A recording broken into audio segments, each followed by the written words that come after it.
नमस्कार साथियों, मैं प्रभुलाल आप सभी का मिशन 100+ कोचिंग क्लास में स्वागत है। आज अपन जैसा कि आपकी डिस्प्ले के ऊपर दिख रहा होगा, राजस्थान का नक्शा दिख रहा है आपको, या राजस्थान का जो मानचित्र दिख रहा है, आज आप सभी लोगों की डिमांड के ऊपर हम ओनली फॉर इस राजस्थान के मानचित्र के ऊपर बात करेंगे, राजस्थान की परिस्थितियों के ऊपर बात करेंगे और राजस्थान है क्या चीज़ इसके बारे में अपन बात करेंगे। इससे पहले अपन ने पढ़ लिया था राजस्थान का नामकरण, राजस्थान का नामकरण अपन ने किया था। आज अपन इस राजस्थान के नामकरण को नहीं, ओनली फॉर नक्शे के ऊपर जाएंगे, नक्शे से पढ़ना शुरू करेंगे। राजस्थान है क्या चीज़ और राजस्थान किस तरह से इस राजस्थान को अपन पढ़ें। न मैं किसी प्रकार की इसके अंदर कोई रटने की बात बताता हूँ और न आपको किसी प्रकार का उस लेवल के ऊपर बात करते हैं। ओनली फॉर एक जनरल जानकारी अपन इसमें जानेंगे। क्या जानेंगे? एक जनरल जानकारी। मित्रों, कुछ आपको बोर्ड का यहाँ पर भाग दिख रहा है, इस बोर्ड के भाग के ऊपर अपन बात कर लेते हैं। राजस्थान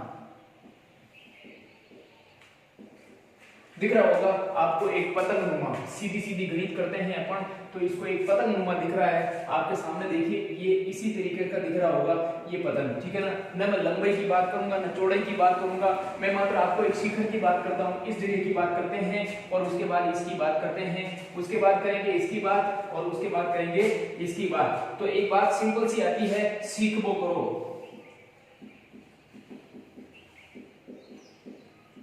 ठीक है। तो ध्यान रखना, सीलान गांव, कोणा, बोरकुंड, इस तरीके से जो चीजें हैं उनको अपन देखेंगे। सबसे पहली बात आते हैं इसके अंदर 33 जिले। सबसे पहली बात के ऊपर अपन बात कर रहे हैं, इसके अंदर 33 जिले जो कब 1 नवंबर 1956 को मात्र 26 जिलों के अंदर डिवाइडेड था, जो आज होकर के 33 जिलों के अंदर डिवाइड हो गया। मित्रों, यहां से लेकर के यहां तक का, यहां से लेकर के यहां तक का जो भाग आता है, यहां तक का भाग जो आता है, यह भाग यहां से लेकर के यहां तक का भाग अंतरराष्ट्रीय सीमा के अंदर बंधा हुआ है। अंतरराष्ट्रीय यानी कि हम दो देशों के बीच की सीमा जो बनाती है, जिसे रेड क्लिफ कहा गया है, उस रेड क्लिफ के अंदर बांटा गया है। फिर वापस बात करते हैं तो यहां से लेकर के इधर से घूमते घूमते घूमते घूमते घूमते अपन वापस यहां तक आते हैं तो 5 राज्यों को टच करते हैं। कितने राज्यों को टच कर रहे हैं? 5 राज्यों को टच कर रहे हैं। मित्रों, हर एक राज्य, देखो मैंने एक ट्रिक भी बताई थी पहले, मैंने आपको पहले उत्तरा में गुजरात, अपन ने इसके बारे में बात की थी ना कि पहले मैं उत्तरा गुजरात, पहले पंजाब, हरियाणा, उत्तर प्रदेश, मध्य प्रदेश और गुजरात, ये 5 राज्य ऐसे हैं। ये यहां से लेकर के जो ये 5 राज्य चल रहे हैं ना, यहां तक जब अपन आते हैं ना, तो इन 5 राज्यों का ये क्रम है। पहले ऊपर से लेकर के नीचे तक, यानी कि अपन ऊपर से लेकर के नीचे तक जब आते हैं तो उसके अंदर पहले यानी पंजाब, फिर हरियाणा, फिर उत्तर प्रदेश, फिर मध्य प्रदेश और फिर गुजरात आता है। इनकी सीमाओं के बारे में अभी बात नहीं करेंगे क्योंकि सीमा ज्ञान का अपना एक पूरा का पूरा टॉपिक है। मित्रों, अपन पढ़ रहे हैं ओनली फॉर राजस्थान के नक्शे की जानकारी ले रहे हैं कि नक्शा है क्या चीज है, वास्तव में राजस्थान का परिक्षेत्र है क्या चीज है। क्षेत्रफल नहीं पढ़ना है अभी क्योंकि क्षेत्रफल हर एक जिले को लेकर के अपन अलग अलग तरीके से पढ़ेंगे। फिर आते हैं वापस, देखिए दिखा पतंग पूरा का पूरा। दूसरी बात, इसकी सीमा ज्ञान की बात करते हैं तो 4 अलग अलग बिंदु दिख रहे हैं आपको, क्योंकि ये पतंग के चारों बिंदु हैं। इन चारों बिंदुओं का महत्वपूर्ण इंपोर्टेंस जो है वो अच्छी तरीके से अपने को जानना चाहिए। सबसे पहले कई बार प्रतियोगी परीक्षणों में सिंपल सा प्रश्न पूछते हैं कि सबसे पहले सूर्योदय कहाँ होता है। तो अपन अगर जानकारी नहीं है अपने पास में उत्तर और दक्षिण, पूर्व और पश्चिम की, तो कैसे अपन इस चीज को हल करेंगे। बहुत सारे बच्चे इस चीज को गलत करते हैं क्योंकि नक्शे का नॉलेज उनको नहीं होता है और कई प्रतियोगी परीक्षाओं के अंदर तो सिंपल सा नक्शा उठा करके दे दिया जाता है और पॉइंट दिए जाते हैं A, B, C, D, क्रम वाइज बताओ कौन सा जिला कहां पर है। तो इसको आप स्क्रीन कर लीजिए, शॉर्ट कीजिए। ये जो आपके सामने दिख रहा है वो बहुत ही इंपॉर्टेंट नक्शा है। फिर चलते हैं अपन ईस्ट की बात करते हैं, यानी कि जहां पर जो ईस्ट की जो बात करते हैं, जहां पर कौन सी चीज मिलेगी अपने को? सनराइज यानी सूर्योदय वाली। और वेस्ट की जब बात करते हैं तो वहां पर क्या मिलेगा? सन, मतलब सनराइज और सनडाउन, है ना। तो यहाँ पर सूर्यास्त की जो बात होती है जैसलमेर के अंदर, यहां से यहां तक की दूरी अभी बात नहीं करेंगे क्योंकि दूरी की बात करने के लिए अपने को सीमा ज्ञान करना जरूरी है। दूरी की बात करेंगे तो किसकी बात करेंगे अपन? सीमा ज्ञान की। ऊपर से लेकर के नीचे तक की दूरी नहीं ज्ञात करनी है, क्योंकि अपन ज्ञात करेंगे उस समय में सीमा ज्ञान के बारे में।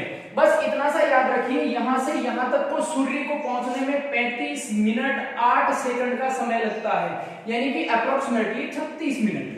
अब बात करते हैं बस इतना सा, इसके आगे बढ़ते हैं। अब इसको कितने भागों में बांटा गया, देखो आपकी हथेली है, इस हथेली को आप सिंपल तरीके से फिंगर कितनी है, इसके फिंगर देखिए, फर्स्ट, सेकंड, थर्ड, फोर्थ, 5, है ना। इन 5 फिंगर के अंदर इस 5 भागों में इसको बांटा जाता है, सिंपल से तरीके। अब एक और चीज पूछी जाती है, कई बार ऐसे बच्चों के प्रश्न आते हैं कि सर ऐसा क्यों होता है कि राजस्थान, पश्चिमी राजस्थान की नदियां अरब खाड़ी में क्यों, मतलब अरब के सागर क्यों जाती है, और पूर्वी राजस्थान की नदियां अरब सागर और बंगाल की खाड़ी में क्यों जाती है। इसका कारण यह है, आप दोनों हाथों को एक साथ रखिए और अरावली पर्वतमाला को बीचों बीच में मानिए और इसको इस तरह से भाग बनाइए। जब ऐसे भाग बनेगा तो ये वाला भाग यमुना नदी की तरफ जा रहा है, ये वाला भाग अरब सागर की तरफ जा रहा है, और ये वाला जो भाग होता है उठा हुआ है, तो यहाँ की सारी नदियां कहां जाकर के गिरती है, अरब सागर की खाड़ी में। अब पुनः वापस आते हैं नक्शे पर। अब अपन बात करते हैं, तो यहां से एक अरावली पर्वतमाला निकल रही है, ये पूरा का पूरा यहाँ होकर हुए ये इस तरह से अरावली पर्वतमाला निकली हुई, अलवर, झुंझुनू, सीकर, जयपुर, नागौर के अंदर होते हुए, अजमेर होते हुए, राजसमंद, भीलवाड़ा, ठीक है, कुछ भाग पाली के अंदर आता है, सिरोही में आता है, और उदयपुर में इसका सर्वाधिक विस्तार होता है। सिरोही में सबसे खड़ी पहाड़ियां, याद रखना, मध्यकालीन इतिहास में अबुल फजल नाम का एक लेखक होता है, वो पहला लेखक होता है जो इस अरावली पर्वतमाला को किसी नाम से पुकारता है। इस बात का पूरा ध्यान रखना। और वो क्या कहता है, इसकी लंबाई होने के कारण या ऊंचाई और स्ट्रेट ऊंचाई होने के कारण इसे ऊंट की गर्दन के नाम से दिया गया नाम, याद रखना, ठीक है ना। और टीएच हैंडले ने पहली बार, मैंने अभी बताया ना, ये हाथ की 5 उंगलियां टीएच हैंडले, हैंडले यानी हैंडल यानी हाथ, ठीक है। तो हैंडले ने पहली बार इसे पतंगाकार कहा पूरे राजस्थान को, है ना। क्या बोला, पूरे राजस्थान को पतंगाकार बोला, ठीक, समझ में आएगी बात। एक हैंडले वाली बात याद करो। दूसरी अरावली पर्वतमाला की बात करेंगे अपन, तो अरावली पर्वतमाला की बात के ऊपर अबुल फजल क्या कहता है कि यह ऊंट की गर्दन की तरह खड़ी है। बात खत्म हो गई। अब आते हैं सिरोही के अंदर सर्वाधिक खड़ी पहाड़ियां हैं। उदयपुर के अंदर अपन जो चाय पीते हैं, चाय का जो प्लेट होता है उस तस्तरी नुमा, इसी कारण इसे तस्तरी कहते हैं। एक दूसरी बात इधर देखो, ये पर्वत है और इसका ये ढलान है, यहां पर अगर कोई खड़ा रहेगा तो क्या होगा, नीचे गिरेगा निश्चित रूप से। तो अरावली की पर्वत श्रृंखलाएं जो उदयपुर में फैली हुई है, खड़ी होने के कारण, यहाँ पर स्ट्रेट होने के कारण नहीं रुका जा सकता है, इसीलिए इन्हें अपनी भाषा में याद करें, गिर जाते हैं तो इन्हें गिरवा कहा जाता है। क्या कहेंगे, गिरवा, ठीक है, समझ में आ गई। और अब गिरवा स्ट्रेट होने के कारण यहाँ पर कंदराएं भी बड़ी है, और जब कंदराएं बड़ी है तो मानव वहां पर बहुत कम पहुंच पाता है। अगर मानव कम पहुंच रहा है तो जंगल ज्यादा है, यानी कि वन संपदा भी उदयपुर में सबसे ज्यादा है, ये बात भी याद रख लेना।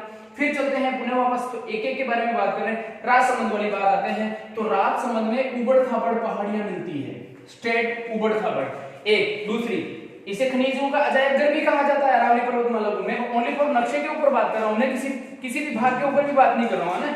यहां से स्टार्ट करते हैं अपन, फिर आते हैं यहाँ उबड़ खाबड़ चलती है, और दर्रे आते हैं। क्या आते हैं, दर्रे, जैसे देसूरी की नाल है, ठीक है, हाथी दर्रा है, ये जो दर्रे आते हैं। फिर चलते हैं मध्य अजमेर के अंदर।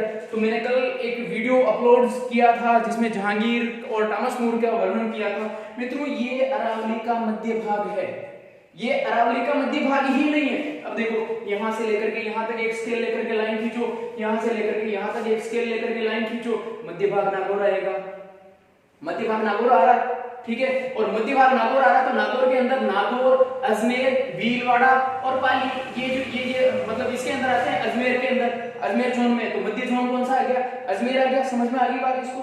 फिर अपन कुछ चीजें और लेते हैं। तो अजमेर के अंदर गढ़बीटली या मैगजीन का दुर्ग कह दो, या फिर अकबर का किला कह दो, ये सभी बराबर मध्य में है।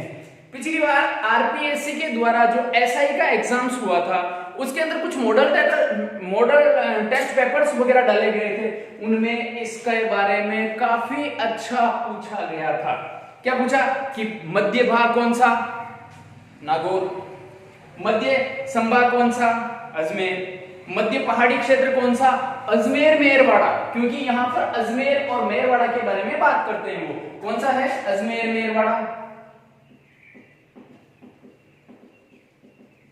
ठीक है, फिर चलते हैं। अब अजमेर मेरवाड़ा की कहानी फिर एक बार और याद, थोड़ा सा उल्टा चल के देखते हैं। देखो A B C और D, हमने 4 अक्षर सुने थे ना, 4 अक्षरों के बारे में अपन ने बात की थी।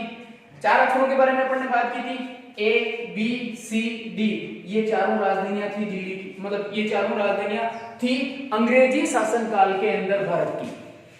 समझ में आया? अंग्रेजी शासनकाल के अंदर भारत की 4 राजधानियां थी। पहली राजधानी अजमेर, दूसरी बलूचिस्तान, तीसरी कुर्ग, चौथी दिल्ली। समझ में आ गई? इन्हें ही केंद्र शासित प्रदेश कहे गए। तो अपना अजमेर कहाँ है? ये रहा। कहां पर है? मध्य भाग में। तो यहां से क्या होता था? पूरे राजपूताना का शासन ये संचालित कर लेते थे। आगे बात समझ में? अपन बात नक्शे के ऊपर कर रहे हैं। अभी तक अपन ने किसी जीके के बारे में नहीं पढ़ा है, अभी तक अपन ने किसी भी एक ऐसे बिंदु के बारे में नहीं जाना जिसकी अपन बात कर रहे हैं। एक सामान्य जानकारी की बात कर रहे थे मित्रों। फिर चलते हैं अपन थोड़ी सी चीज लेकर के। एक कई बार अपन वीडियोस देखते हैं या कई फोटो देखते हैं, शंकर भगवान बने होते हैं और उनके शिखर के ऊपर एक चंद्रमा होता है। तो देखिए अपना ये राजस्थान, ठीक है ना, ये राजस्थान और इनका ये चंद्रमा, शिखर। सर के ऊपर क्या है? अपने सर के ऊपर क्या लगा हो? चंद्रमा। तो ये शिखर ही तो अपना राजस्थान है। राजस्थान का शिखर यानी कि सर के ऊपर क्या है? चंद्रमा, यानी कि प्याले या कटोरे नुमा।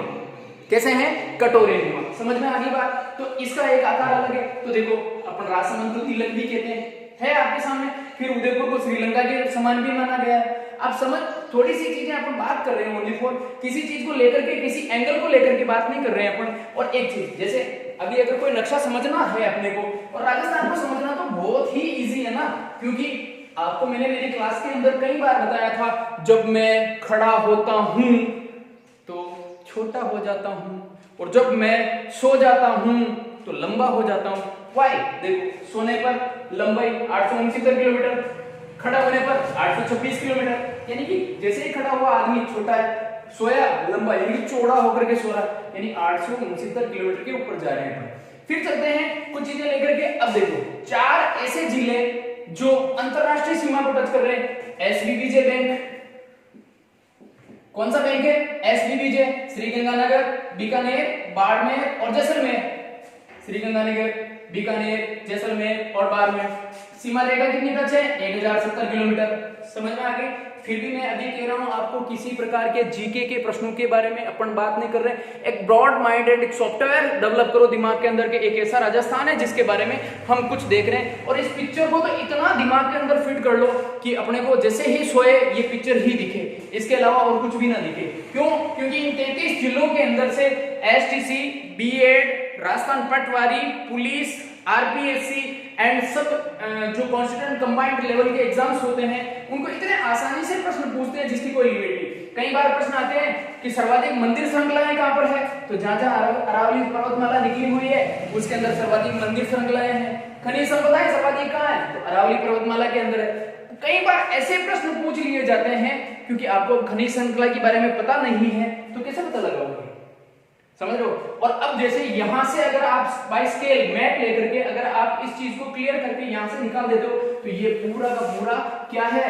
रेगिस्तान है, जिसके अंदर 13 जिले आते हैं। रेगिस्तान में कितने जिले आते हैं? 13 गिन सकते हो, 1 2 3 4 5 6 7 8 9 10 11 12 13।